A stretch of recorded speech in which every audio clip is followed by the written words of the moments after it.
Buletin Didik 23 Mac bersama saya, Syafri Izzan Wahab. Assalamualaikum dan salam sejahtera. Perdana Menteri Datuk Seri Ismail Sabri Yaakob akan mengadakan perbincangan dengan pemimpin ASEAN untuk mencadangkan penggunaan bahasa Melayu sebagai bahasa kedua ASEAN dalam usaha memartabatkan bahasa ibunda itu di peringkat antarabangsa.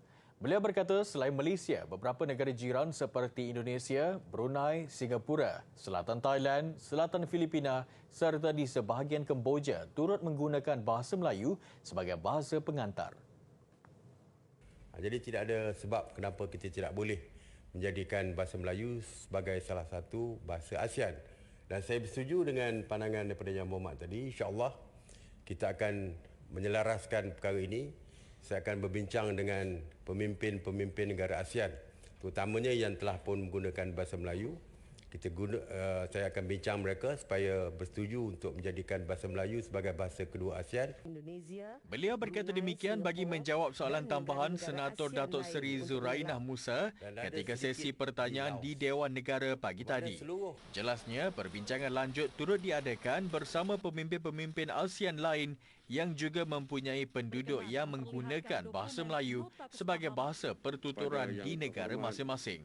Selain Malaysia, beberapa negara jiran seperti Indonesia, Brunei, Selatan Thailand, Selatan Filipina serta sebahagian Kemboja turut menggunakan bahasa Melayu sebagai bahasa pengantar.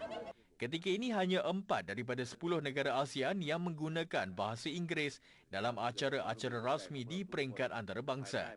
Manakala 6 negara lagi menggunakan bahasa ibunda sendiri dalam urusan rasmi masing-masing dan perlu diterjemahkan. Kursi pengajian bahasa Melayu di Pusat Pengajian Tinggi Luar Negara yang pernah diwujudkan kerajaan perlu diisi dan dihidupkan semula. Pengarah Institut Alam dan Tamadun Melayu, ATMA, Profesor Datuk Seri Dr. Awang Sarian berkata, ia bagi memartabatkan lagi kedudukan bahasa kebangsaan di mata dunia.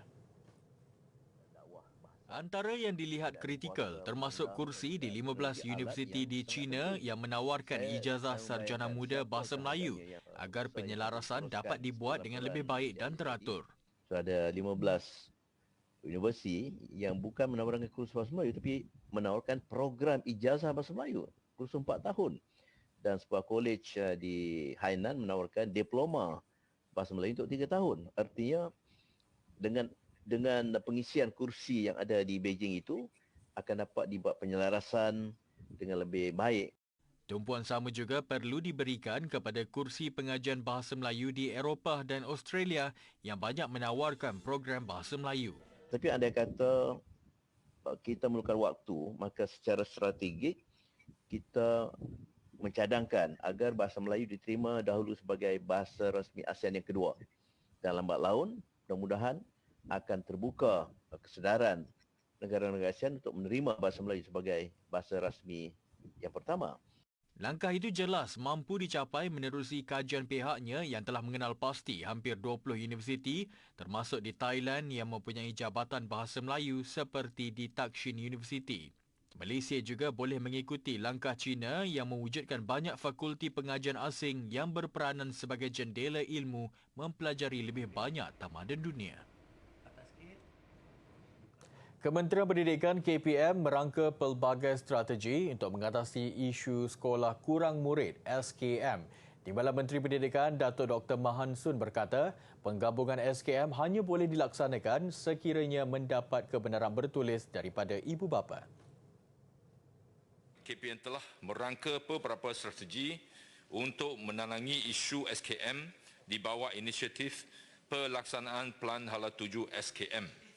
Satu daripada strategi tersebut adalah penggabungan sekolah yang dilaksanakan dengan menggabungkan 2 atau lebih sekolah yang sama jenis dalam lingkungan 5 km. Walau bagaimanapun, penggabungan SKM dalam kawasan penempatan yang sama ini adalah tertakluk kepada persetujuan bertulis ibu bapa atau penjaga. Bagi SKM yang tidak boleh digabungkan atau dipindahkan seperti SKM di kawasan pedalaman dan pulau, sekolah berkenaan akan dikekalkan demi memastikan kelangsungan pendidikan kepada murid yang tinggal di lokasi berkenaan.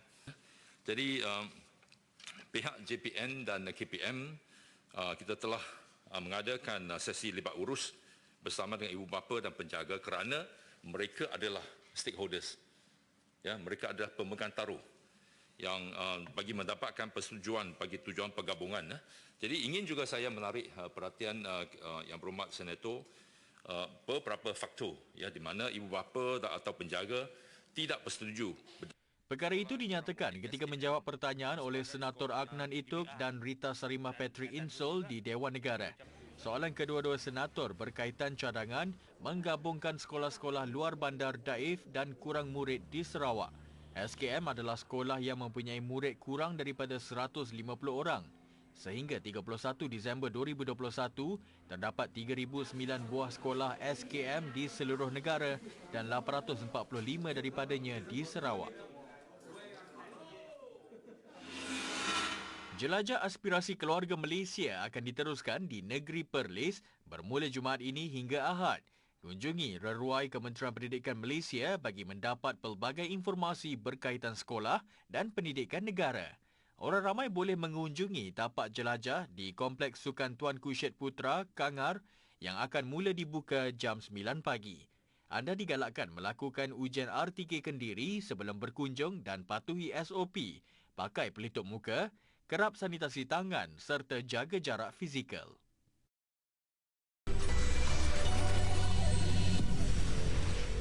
Sebanyak 1.27 juta atau 35.8% populasi kanak-kanak berusia 5 hingga 11 tahun di negara ini telah menerima dos pertama vaksin COVID-19 menerusi program imunisasi COVID-19 kebangsaan kanak-kanak PIK Kids setakat semalam. Berdasarkan data disediakan laman web COVID Now, bagi remaja berusia 12 hingga 17 tahun, sejumlah 2.84 juta individu atau 91.5% daripada kumpulan itu telah melengkapkan vaksinasi mereka. Manakala 2.94 juta atau 94.6% menerima sekurang-kurangnya satu dos vaksin. Seramai 15,530,830 individu atau 66% populasi dewasa di dalam negara pula telah menerima dos penggalak dan seramai 22,945,101 atau 97.5% lengkap vaksinasi. Manakala 23,221,040 atau 98.7% telah menerima sekurang-kurangnya satu dos vaksin. Sebanyak 28,377 dos vaksin telah diberikan semalam melibatkan 5,645 suntikan pertama, 1,357 suntikan lengkap dan 21,375 suntikan dos penggalak, menjadikan jumlah kumulatif pemberian vaksin menerusi program imunisasi COVID-19 kebangsaan PIK meningkat kepada 68,546,897 dos. Sementara itu, berdasarkan data disediakan portal GitHub Kementerian Kesihatan, 73 kes kematian akibat COVID-19 direkodkan semalam dengan Perak merekodkan kematian tertinggi sebanyak 19 kes, diikuti Selangor dan Johor masing-masing dengan 11 kes. Kedah merekodkan 9 kes, Pulau Pinang 8, masing-masing 3 kes di Kelantan, Melaka, Sabah dan Terengganu, manakala Negeri Sembilan, Perlis dan Sarawak masing-masing 1 kes. Sebagai usaha membantu golongan belia bersasar, terutamanya daripada keluarga berpendapatan rendah B40, meningkatkan pembangunan diri, Selangor Youth Community SEY dengan kerjasama Prince Trust International menganjurkan program TEAM. Program yang diadakan selama 9 minggu itu menerima penglibatan golongan belia daripada kategori berkeperluan tinggi dan berisiko di bawah 18 tahun. Menurut Ketua Pegawai Eksekutif SEY, Nurul Azwar Ronsi, program itu juga memberi pendedahan profesional kepada peserta daripada institusi di bawah Jabatan Kebajikan Masyarakat JKM. Pada masa sama, menanam potensi diri yang tinggi kepada mereka. Kita dah menjalankan sebanyak 6 ke 7 kohort lah. 6 ke 7 kohort dan setiap satu kohort tu average number dalam 15 ke 20 peserta. Dari segi positif outcome ya. Positif outcome yang kita maksudkan di sini adalah sama ada dia sambung belajar, mendapat pekerjaan ataupun menjadi entrepreneur. sebanyak 84% daripada jumlah keseluruhan peserta kita achieve the positive outcome. Beliau berkata demikian selepas majlis graduasi akhir program TEAM di Petaling Jaya, Selangor siang tadi. Turut-turun mencemar duli adalah duli yang teramat mulia Raja Muda Selangor, Tengku Amir Shah Ibni Sultan Sharafuddin Idris Shah Al-Haj. Tambah Nurul Azwa, sejak penubuhannya pada Jun 2020, beberapa siri pengambilan bagi program TEAM sudah dijalankan, di mana kohort 6 merupakan kohort pertama di bawah kerjasama JKM. Antara aktiviti yang diadakan melalui program itu termasuk bekerja dalam kumpulan dan pengumpulan dana untuk tujuan khidmat masyarakat. Salah seorang peserta, Muhammad Rahmat Hairul Anwar, berpendapat program ini sangat membantunya mengenal pasti hala tuju hidup. Sebelum saya masuk ke tim program ni tak ada hala tuju. Selepas saya masuk tim program ni, alhamdulillah saya dah tahu pekerjaan saya, kehidupan saya, macam mana saya nak sara duit semua. Saya belajar menguruskan kewangan, satu. Nombor dua, belajar memahami salah seorang kawan, tanggungjawab kita sebagai kawan, macam mana kita nak buat satu benda tu dengan ikhlas semua. Dalam pada itu, satu memorandum persefahaman MOU turut dimeterai antara SEI dan Kementerian Pembangunan Wanita, Keluarga dan Masyarakat melalui JKM. Ia bertujuan memupuk semangat kolaborasi jangka panjang sekaligus memberi manfaat kepada masyarakat melalui program-program yang akan dianjurkan. Education Malaysia Indonesia EMI menjangkakan 20,000 warga Indonesia akan melanjutkan pelajaran di Institusi Pengajian Tinggi IPT di Malaysia dalam tempoh 3 hingga 5 tahun akan datang. Pengarahnya, Profesor Madya Dr. Mior Haris Mior Harun berkata, terdapat 170,000 pelajar asing dari 162 negara menyambung pengajian di Malaysia dan daripada jumlah itu, 7,248 adalah dari Indonesia. Menurut beliau, menerusi program sinergi yang baik, pihaknya berharap untuk mendapatkan beasiswa kerajaan pusat dan wilayah seperti beasiswa Gubernur Nusa Tenggara Barat. EMI terlibat dalam program beasiswa wilayah itu 2 tahun lalu dengan 500 pelajar yang ditempatkan di beberapa universiti di Malaysia kini di semester keempat. Selain itu, pelibatan dengan sektor swasta seperti Maybank Indonesia, Malaysia Airlines dan Tourism Malaysia yang menawarkan beasiswa serta insentif menarik seperti program pelancongan pelajar juga akan diteruskan. Dalam pada itu, menjelang pembukaan semula sempadan pada April depan, EMI sedang mempergiat aktiviti promosi sekaligus mengukuhkan strategi jenama serta penglibatan swasta dan kerajaan. Sementara itu, Education Malaysia Global Services EMGS menerajui promosi Universiti-Universiti Malaysia pada Expo Pendidikan Dunia Indonesia 2022 yang baru berakhir. Agensi di bawah Kementerian Pengajian Tinggi Malaysia mempromosikan negara sebagai hub pendidikan antarabangsa pilihan dan meletakkan Malaysia sebagai destinasi pendidikan 10 terbaik.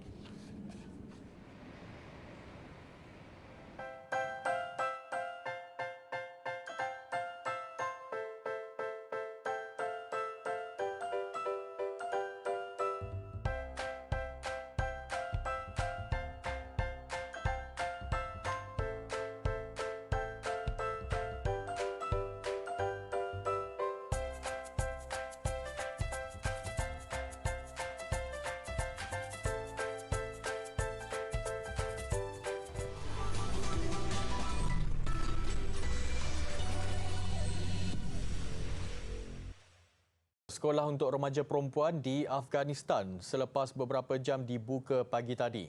Jurucakap Taliban Inamullah Samangani mengesahkan arahan supaya remaja perempuan terus berada di rumah.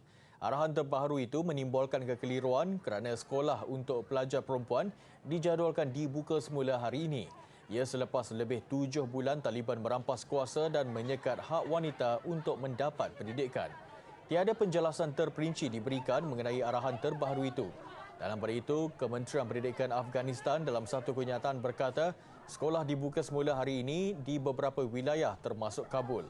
Namun sekolah di wilayah selatan Kandahar, pusat Taliban, tidak akan dibuka sehingga bulan depan.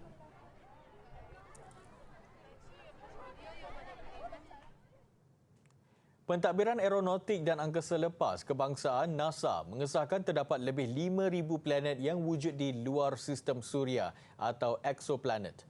Justru penambahan terkini dari 65 exoplanet kepada Arcape exoplanet NASA itu merupakan pencapaian baharu dalam bidang sains. Arcape exoplanet NASA adalah platform kepada penemuan exoplanet oleh ahli astronomi yang kewujudannya telah disahkan. Ketua Sains Arcape dan saintis penyelidikan Institut Sains Exoplanet NASA di Institut Teknologi California, Jesse Christensen, menyifatkan penemuan terbabit bukan sekadar nombor. Malah setiap satu daripadanya adalah dunia baharu yang juga planet baharu. Dan setiap satu daripadanya masih belum ada sebarang data sains yang direkodkan sehingga kini. Kepelbagaian exoplanet itu jauh berbeza daripada planet yang terdapat dalam sistem suria. Ia termasuk planet berbatu lebih besar daripada bumi yang dipanggil Super Earth, Mini Neptune dan Mushtari Panas Terik. Saintis juga menemui planet yang mengorbit lebih daripada satu bintang, selain ada yang mengelilingi serpihan bintang mati yang dipanggil bintang kerdil putih.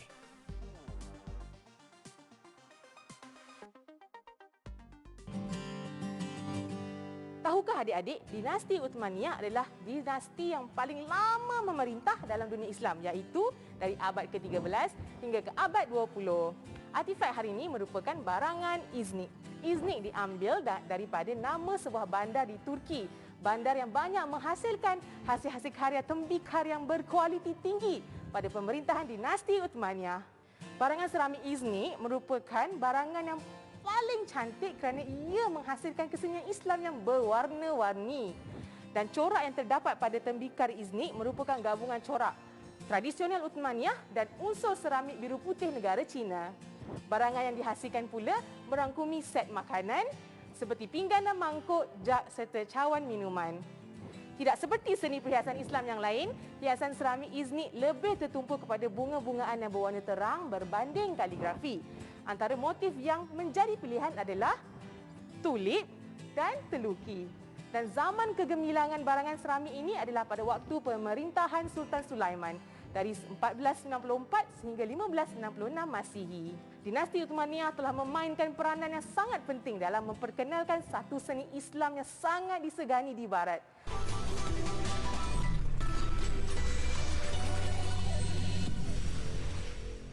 Sukan.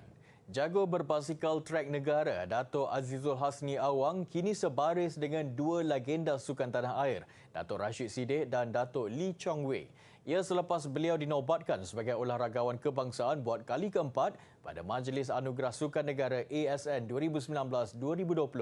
Turut melakar sejarah ialah Tan Cheong Min yang menjadi atlet wushu wanita pertama dinobatkan sebagai olahragawati kebangsaan. Dato' Azizul Hasni diwakili abangnya ketika menerima pengiktirafan sebagai olahragawan kebangsaan 2019-2020. Trofi disampaikan oleh Yang di-Pertuan Agong Al-Sultan Abdullah Riayatuddin Al-Mustafa Billah Shah sambil disaksikan Perdana Menteri Datuk Seri Ismail Sabri Yaakob dan Menteri Belia dan Sukan Datuk Seri Ahmad Faizal Azumu. Dato' Azizul Hasni tidak dapat hadir kerana menjalani latihan intensif di Melbourne, Australia. Pencapaian cemerlang jago berbasikal trek itu antaranya memenangi emas dalam acara pecut pada kejohanan basikal trek Asia di Indonesia dan Korea pada 2019. Emas dalam acara Kirin pada saingan Piala Dunia berbasikal trek di New Zealand yang juga pada tahun 2019. Serta pingat gangsa dalam acara pecut dan Kirin pada kejohanan basikal trek dunia di Jerman pada 2020. Meletakkan nama Dato' Azizul Hasni sebagai olahragawan kebangsaan buat kali keempat selepas 2009, 2010 dan 2017. Dalam pada itu, Tan Cheong Min muncul atlet wushu wanita pertama dinobatkan sebagai olahragawati kebangsaan. Atlet berusia 24 tahun ini beraksi cemerlang pada 2019 apabila memenangi emas dan perak dalam acara Nandao dan Nanquan pada kejohanan wushu dunia di Shanghai, China. Selain trofi, Dato' Azizul Hasni dan Cheong Min masing-masing membawa pulang hadiah wang tunai sebanyak RM20,000. Kelab Hoki Terengganu THT muncul juara Liga Hoki Malaysia MHL 2022 selepas menewaskan Tenaga Nasional Berhad TNB pada perlawanan terakhir Liga. Penyerang kebangsaan Faizal Saari memastikan kejuaraan milik THT apabila menjaringkan gol kemenangan. Beraksi di gelanggang sendiri, Stadium Hoki Batu Buruk, Kuala Terengganu, THT bagaimanapun dikejutkan dengan gol pembukaan TNB hasil jaringan sudut penalti Azril Misron pada minit ke-11. THT kembali mengimbangi cabaran lawan selepas Firdaus Omar turut menyempurnakan pukulan sudut penalti di penghujung suku kedua. 1-1 tamat separuh masa. Aksi rancak terus disajikan kedua-dua pasukan sehingga tamat suku ketiga. 3 minit sebaik suku keempat bersambung. Giliran THT di depan selepas Faizal Saari menjaringkan gol padang. Tidak mudah mengalah, TNB pantas menyamakan kedudukan menerusi jaringan Syahril Saabah pada minit ke-54. Ketika permainan berbaki 3 minit, Faizal muncul wira menjaringkan gol kemenangan untuk keputusan penuh 3-2 memihak THT. Sekaligus menyaksikan THT merampas kedudukan teratas Liga dan diumumkan sebagai juara Liga bagi musim 2022. Sejak mengambil alih tugas selaku Ketua Jurulatih Skuad Rugby Kebangsaan November tahun lalu, Rodney Soyalo pasti lega menyaksikan skuad rugby 15 sebelah kebangsaan pada aksi sulung bawah bimbingannya menewaskan pilihan Selangor 39-0 pada perlawanan persahabatan. Selepas penundaan demi penundaan gara-gara COVID-19, skuad rugby kebangsaan akhirnya turun ke padang buat kali pertama menentang pilihan Selangor. Sekaligus detik paling dinantikan Rodney Soyalo, bekas pemain New Zealand kelahiran Samoa yang membuat penampilan sulung selaku ketua jurulatih dalam perlawanan masa sebenar. Nyata aksi cukup memberangsangkan ditampilkan 30 pemain negara yang tersenarai pada aksi persahabatan ini. 5 try dicipta skuad kebangsaan pada babak pertama, bermula dengan percubaan Zarif Afendi Zahib sebelum Amirul Aiman Ehsan Abbas cemerlang melakar 2 try. Samir Sani Surinda dan Amirul Mukminin Amizan menambah 2 lagi try, membolehkan Malaysia mendahului 25-0 tamat separuh masa. Selepas rehat, dominasi penuh terus disajikan skuad kendalian Soyalo. Azwan Zuwairi Matzizi dan Azizuddin Azri menambah 2 lagi try selain 2 conversion Amirul Akil Kamsul melengkapkan kemenangan 39-0 skuad kebangsaan. Skuad kebangsaan dijadual beraksi pada satu lagi perlawanan persahabatan menentang UPM Angels 29 Mac nanti.